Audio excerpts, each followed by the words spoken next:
Jesus Christ, according to St. Matthew chapter 16, beginning verse 13 to 20. At tuwihan mo lang yung sinasabi sa verse 15 and 16. Lahat ng may pandinig ay makinig. Sabihin mo sa iyong katabi, kaliwat kanan, kung tingin po kayo sa kanya. Sabihin mo sa kanya ng maliwanag, game ka na ba? Game ka na ba? Ulit. Game ka na ba? Saka. Game ka na ba? Amen. And it says like this, brothers and sisters, tingin po kayo sa magandang lalaki na kaunti. At yan ito pong sinasabi bago sa wikang sariling ating. Let us listen carefully. He said to them, "But who do you say that I am?" Simon Peter answered and said, "You are the Christ, the Son of the living God." Sabi nga pa natin salitang, "You are the Christ." You are the Christ. Sa paulit, "You are the Christ, You are the Son Son of the living God." of the living God. At sa wikang sariling atin, ganito pong pagkasabi na maliwanag pa sa sikat ng araw. Tinanong ulit siya ni Jesus, "Ngunit para sa inyo, sino ako?" Sumagot si Simon Pedro, "Kayo po ang Kristo." Makisabi natin, kayo po ang Kristo, ang anak ng Diyos na buhay. Anak ng Diyos na buhay. Mga minamahal na kapatid, katotohanan sinasabi ko po sa inyo, ni walang halong biro, na ito pong ating mabuting balitang tinunghayan ang sapong totoo at tunay na magpapala sa ating buhay spiritual. Pinupuri ka namin, Panginoong Kristo. Taas ang dalawang kamay, taas ang dalawang kamay. Let us sing sa umaga pag-agising. Thank you, Jesus. Di ako magsasama. Napurihin ka. Thank you, Lord. Taas ang dalawang kamay, para-bless the Lord.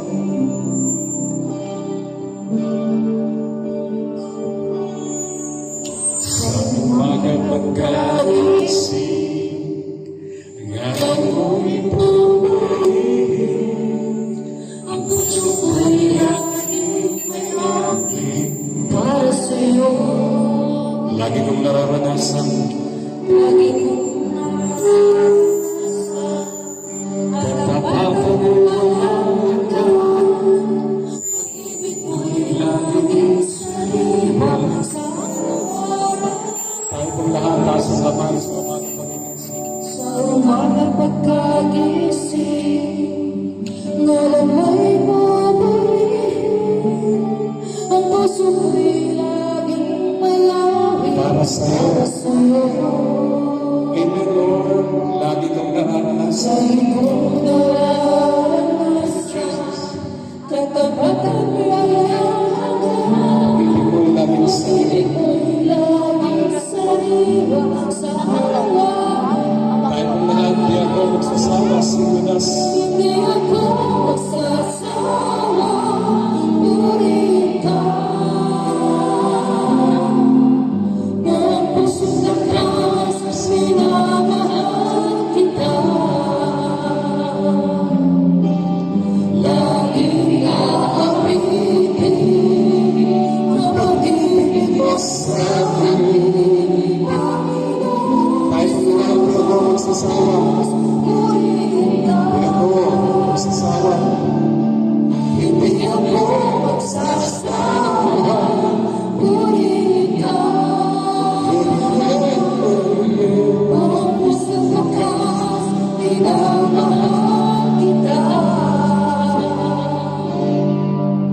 Laging aawitin ang pag-ibig mo sa akin, Panginoong Jesus. Purihin ka. Lagi na awitin. Laging aawitin ang pag-ibig mo sa akin, Panginoong Jesus. Purihin ka. Panginoong Jesus. Purihin ka. Sabi mo ng awitin, purihin natin ang Panginoong Jesus. Hindi purihin natin. Yung pinakamalakas, talagang malakas na malakas sa palakpak. At yung pinakamalakas na talagang malakas na sigaw. Ayan. At taas po natin ang ating mga kamay, dalawang kamay. Sabihin natin, natin, parang nasa ambelan. Wala. Sa ulit, parang nasa ambelan. Parang nasa ambal lang. Sabihin natin ng sabay-sabaw, sabay-sabay. Thank God, I am blessed. Thank God I am Ilang beses? Thank God I am blessed. Ilang beses. Teka lang. Teka lang, huwag tayo magkagulo. Isa lang din. So, 1, 2, 3. Thank God, I am blessed. Thank God I am Thank God, I am blessed. Thank God I Isa. am God I am blessed. Sabihin mo sa katabi mo, blessed ka na. Blessed ka na. Upo ka na. Ako ka na. Makinig ka na. So sa ating mga kapatuloy, brothers and sisters, labas ang notebook, labas ang ballpen, and most especially, ang inyong Bible, mag-aaral po tayo. Ang tanong, mga kapatid ko minamahal, ang tanong, sino po yung handa ng makinig yung totoo? Taas ang dalawang kamay. Yung mas mataas. Sa ating magpapatuloy, akin na pong ihahain sa inyong mensahe ng Panginoon. Tingin po kayo sa akin. Our message for tonight was entitled, The Three Great Ways of Knowing Jesus. Sabi natin, the three great ways of knowing Jesus. Sa madalit sabi, mga kapagmamahal, ang tatlong mahalagang paraan upang tunay na makilala. Are you listening? Sabi natin ulit, ang tatlong mahalagang paraan upang tunay na makilala si Jesus. So paano nga ba? Sabi niyo po, paano nga ba?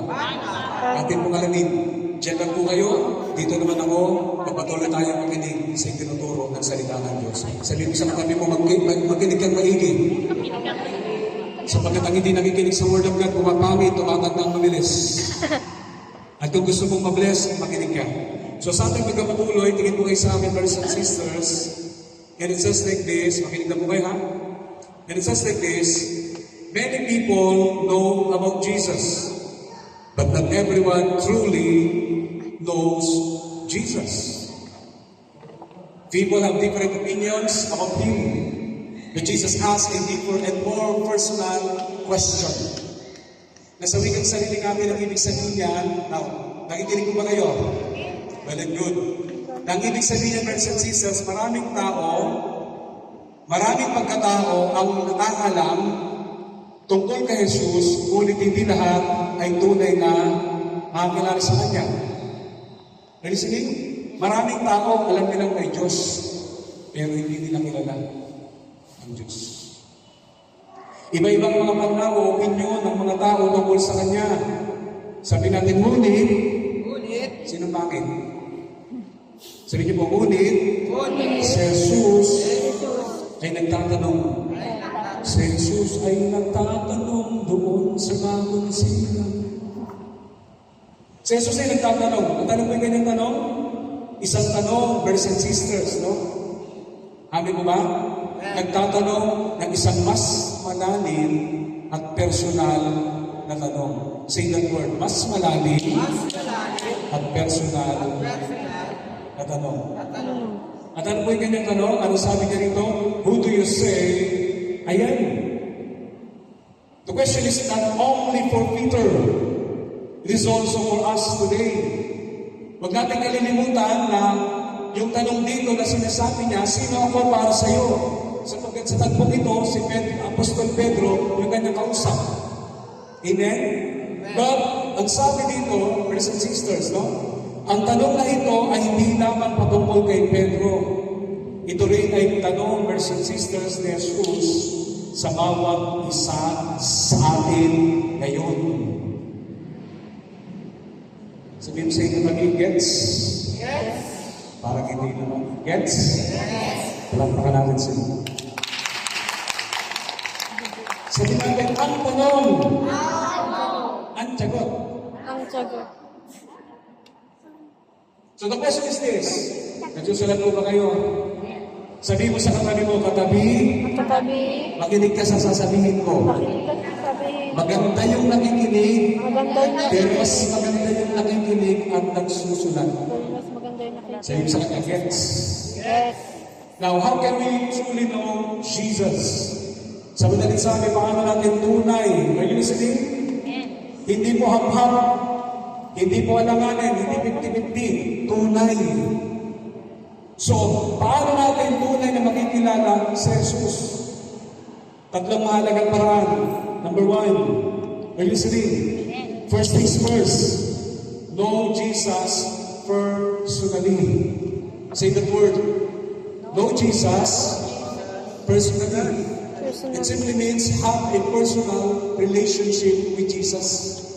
Kilalanin si Jesus ng personal. Ano po ba? Huwag nating hayaan yung pagkakilala natin sa Diyos ay yung narinig lang natin sa ibang tao. Huwag natin hayaan yung pagkakilala natin sa Panginoon ay dahil sa sabi-sabi lang. Amen? Kilalanin si Jesus ng personal. At ang ibig sabihin niya, to know Jesus personally ay yung sundin siya ng tapat. Amen? At yung ipakilala siya ng buong tapang. Are you listening? Amen po ba? So, anong sinasabi po mga kapatid ko minamahal ng maraming mga mangangaral ng salita ng Diyos? The purpose of my life, of our life, brothers and sisters, first things first is to know Him. And including that, to make Him known. Dapat malaman natin na ang pinakalayunin ng buhay natin ay makilala si Jesus at hindi doon nagtatapos yun. Dapat pag nakilala mo siya, dapat makilala rin siya ng iba sa pamamagitan. Kaya dapat nag-evangelize tayo. Now, let us take a second look. Yung sa pinaka-closest meaning. Tingnan natin yung pinakamalapit at malinaw na kahulugan nito. Ang sabi nito, brothers and sisters, no? It is not merely knowing facts about Jesus, but personally knowing Him. Personally knowing Him, trusting Him. Dito lang po ito sa akin, ha? Wala sa iba. Sabi natin salita, but personally knowing Him, trusting Him, following Him, and having fellowship with Him. Sa madaling sabi, brothers and sisters, ito po'y nangangahulugan na ang tunay na pagkilala kay Jesus ay hindi lamang pagkaalam tungkol sa Kanya.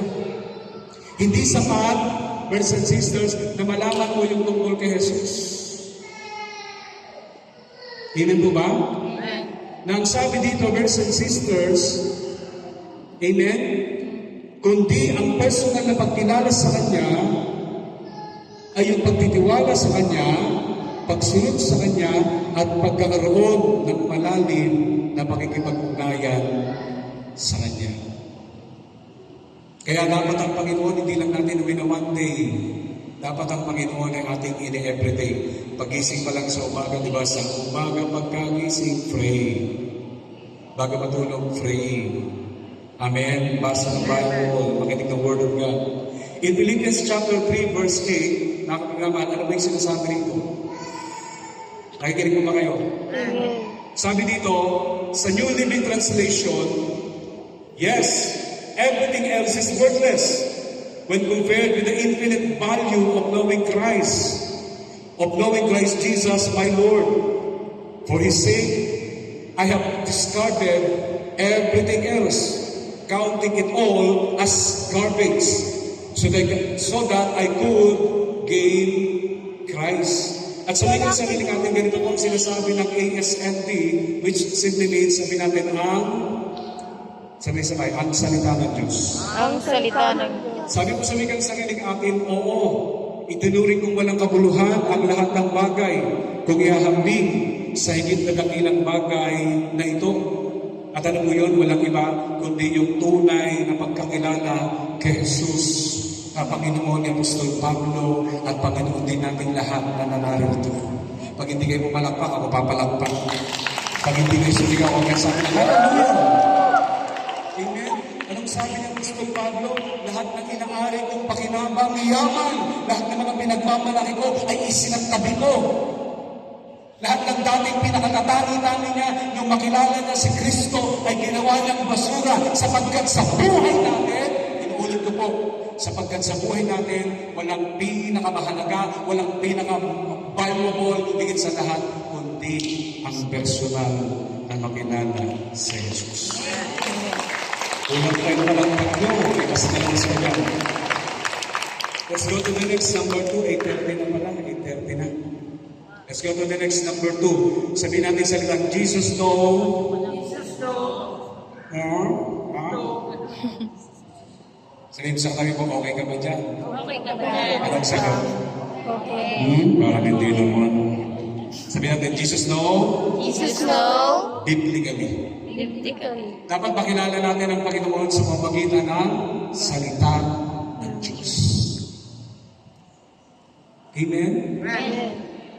Now, tingnan natin ito. Anong sabi dito? Catholic teaching strongly affirms that we should know Jesus through sacred scripture. But Catholics do not understand scripture as something interpreted completely apart from sacred tradition and the teaching authority of the church, which is magisterium. Ito po, pinag-aralan po namin ito sa CTW, sa College of Divine Wisdom. Kaya salamat dahil related sa topic, nare-recall natin. Anong ibig sabihin nito? Malinaw na itinuturo ng simbahang Katolika na dapat natin kilalanin si Jesus sa pamamagitan ng banal na kasulatan. Are you listening? Pero hindi sinasara doon. Ang sabi nito, gayon man, hindi itinuturo ng simbahan na ang banal na kasulatan ay dapat unawain o bigyang kahulugan, bigyang malinaw ng hiwalay sa banal na tradisyon at sa otoridad ng simbahan. Amen? Sa pagtuturo na tinatawag na magisterium. At yan po yung tinatawag natin, brothers and sisters, Catholic teaching. Are you listening? Amen po ba? Nakikinig ko ba kayo? Amen. Amen. Sila po yung magisterium. Ito po yung binigyan ng kapangyarihan ng simbahan sa pagtuturo. At anong sabi dito, brothers and sisters? Tandaan natin ha, hindi lang tayo Bible only. Nakikinig ko ba kayo? Hindi lang tayo Bible only. Sapagkat meron tayong tinatawag na brothers and sisters. Nasa kami na nakikinig. Amen? Meron tayong tinatawag na, yan, nadaanan natin yan. Nakikinig ko ba kayo? Amen. Meron tayong tinatawag brothers and sisters na sacred scripture and sacred tradition. Amen po ba? So, balikan natin. Sabihin natin salitang magisterium. Hindi yung kanta, magisterium. So, magisterium, nakakagramahal, ay walang iba kundi ang otoridad ng simbahang Katolika na magturo at magpaliwanag ng mga katotohanan ng pananampalataya ayon sa salita ng Diyos at banal na tradisyon. Laging nakakaiban. Hindi lang salita, kasama yung tradisyon. Sapagkat noong unang panahon, wala man namang Bible. Nakikinig mo ba kayo? So ang tanong, sabi niyo po, ang tanong, saan nakabatay ang pagtuturo nito? O, babalik lang tayo ulit. Una, banal na kasulatan o yung Bible, walang iba kundi ang salita ng Diyos. Pangalawa, yung banal na tradisyon, yung tinawag natin sacred tradition. Amen? Kung kayo po ay particular, brothers and sisters sa parokya, amen, kung kayo po ay, di ba, pamilyar, di ba, kung kayo po ay nag-seminar, malamang nadaanan nyo na yan. Amen? Nakikinig po ba kayo kung kayo po ay lagi nakikinig? Amen po ba, lalo sa mga turo ng mga pare? So, siguro na may nakapagaling na sa inyo, wala pa man, di ba? Suriin niyo po. So, pangalawa, brothers and sisters, yung banal na tradisyon. So, ito yung nangangahulugan, sabihin natin, ang buhay, nakabuhay-buhay eh. Ang buhay at pananampalatayang ipinasa ng mga apostol sa simbahan. Yun yung tinatawag natin salin-saling sabi. Sabi natin, salin-saling sabi. Yun yung mas important. Amen? At ano yung pinapasa natin, brothers and sisters? Walang iba, brothers and sisters, atin ba? Kundi ang buhay at pananampalataya. Amen? Ang buhay at pananampalataya ipinasa ng mga apostol. Kaya nga sabi sa verse 18 and 19, anong sabi rito? Ikaw ay Pedro. Ay, kinig mo ba kayo? Amen. Amen po ba? Amen. So, tandaan natin yan ha. Kasi meron mga katuruan, brothers and sisters, natin mga protestant, na meron tayo sila, na meron tinatawag doon, sola scriptura. Sola fide. Kinig mo ba kayo? Sola gratia.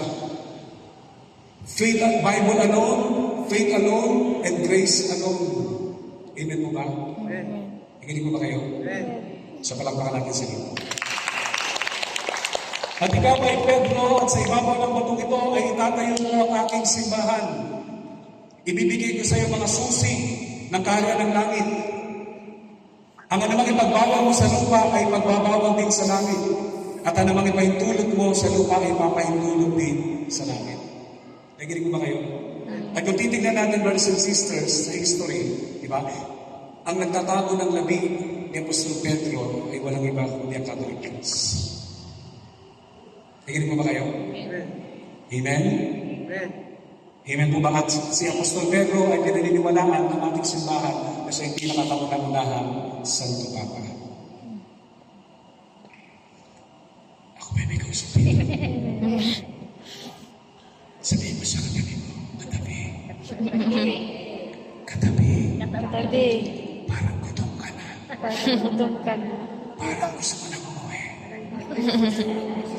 So number 3, brothers and sisters, thirdly, the question is, balikan natin. Sabi natin, how can we truly know Jesus? So paano natin makikilala? Tunay na makikilala.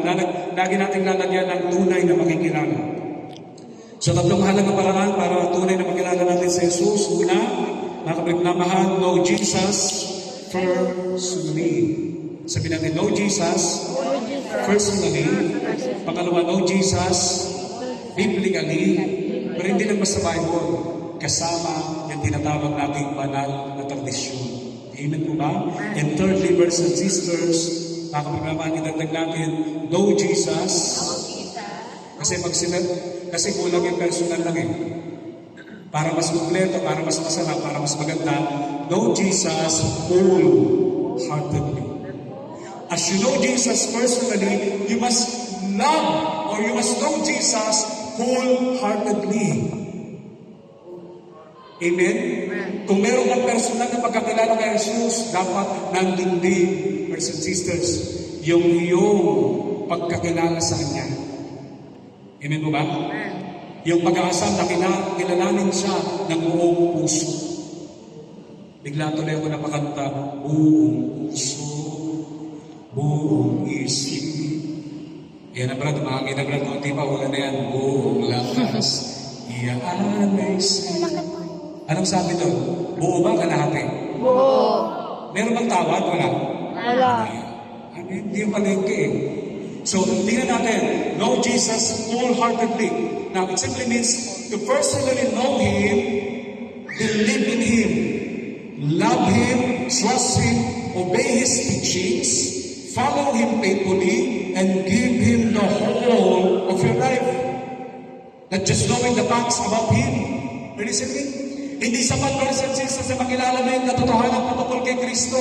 Ang sinasabi dito, sabi natin, ang sabi, isa pa ang sabi, ito yung sabi, mga kapaglamahal. Ang ibig sabihin nito ay ang personal na pagkakilala kay Jesus, mga kapaglamahal, brothers and sisters, sabi dito ay ang tunay na makilala siya, manampalataya sa Kanya, mahalin siya, magtiwala sa Kanya, sundin ang Kanyang mga aral, sumunod sa Kanya ng tapat, at ialay sa Kanya ang buong buhay. Amen? Hindi lamang malaman ang mga bagay tungkol sa Kanya. And I quote, sabi ng Hosea, chapter 6, verse 3, and it says like this, let us acknowledge the Lord. Let us press on to acknowledge Him. As surely as the sun rises, He will appear. He will come to us like the winter rains. He will, sabi ito, like the spring rains, the water, sabi ito, like the spring rains that water the earth. Anong ibig sabihin na pinamahal? Sabi dito sa wikang sarili natin, take note of this word. Sikapin natin makilala ang Panginoon. Are you listening? Yes. May pagbibigay din. Sabi natin, may impact. Hindi po impacto. Sabi doon, sikapin eh. Hindi sabi doon na, di ba? Di ba? Hindi sinabi dito, kilalanin mo lang ang Panginoon, mahala ka na sa buhay mo, di ba? Hindi. Hindi sabi dito, mga kapatid, sikapin natin makilala ang Panginoon at ito Itong mga tao sinisikap na makilala si Kristo kahit malakas ang ulan, kahit maraming problema, pupunta pa rin sa prayer meeting, nagdadasal pa rin. Hallelujah! Amen. Amen? Nagtatas pa rin ng dalawang kamay. At sinasabing, answered prayer na ako. Answered prayer. At yung lahat ng namarito, tsak yun ngayong gabi nito, hindi matapos ang gawain. Ang biyaya mo sa bahay niyo, inaantay ka na, nakatikwatro siya, at ang sabi ng himala ng Lord sa'yo, bakit ang tagal-tagal mo? Kanina pa ako naghintay sa'yo, tignan mo himala ng Diyos. Gustong takal, siksik, limking, ito maamal, at walang sugat, pagdagal. Nasikapin natin makilala siya sapagkat darating siya. Tulad ng pagsikat ng araw, darating siya. Amen? Darating siya sa atin tulad ng ulan. At tulad ng ulan sa tagsibol, tulad ng ulan sa tagsibol na nagbibigay ng tulong sa iyo. Sabihin natin sa simpleng salita, hindi lamang kilalanin si Jesus sa kaalaman. At mahirap, brothers and sisters, no? Kapag yung kaalaman yan, wala sa ayos. Kasi minsan yung mga kaalaman yan, ginagamit natin para maghambog. Ginagamit natin yan para magmalaki. Alam kong Biblia, di ba? Verse by verse, alam kong Biblia from cover to cover. Wala na akong kausap. Amen. Amen. Hindi lang sa kaalaman. Amen po ba? Hindi lang dahil sa nabasa mo lang ng Biblia. Kulang po yun. Amen? Kasi pinag-usapan niya, alam mo kasi kahit kabisado ang Biblia, pag wala kang personal na magkakilala sa Panginoon, pagdating ng pagsubok, bagsak ka. Amen?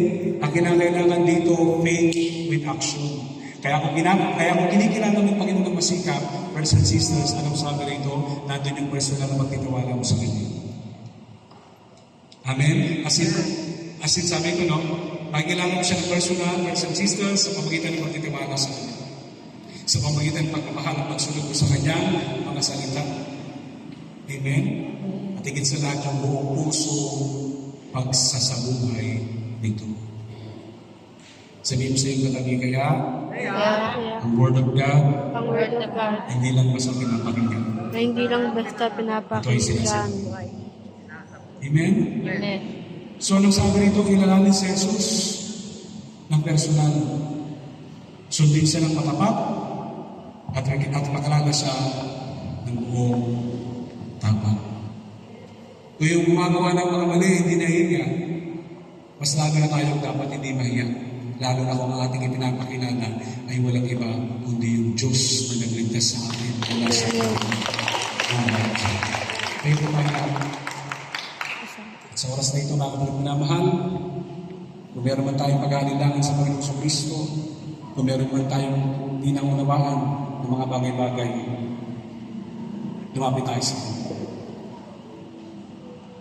Lumapit tayo sa Kanya, buksan natin ang ating kalooban sa Kanya. Patuloy natin siya papagharin sa ating buhay. Siya ay si Jesus sa habang mo. Thank you, Jesus. Thank you, Jesus. Jesus. Amen. Saan dapat natin ilan din at tanggapin?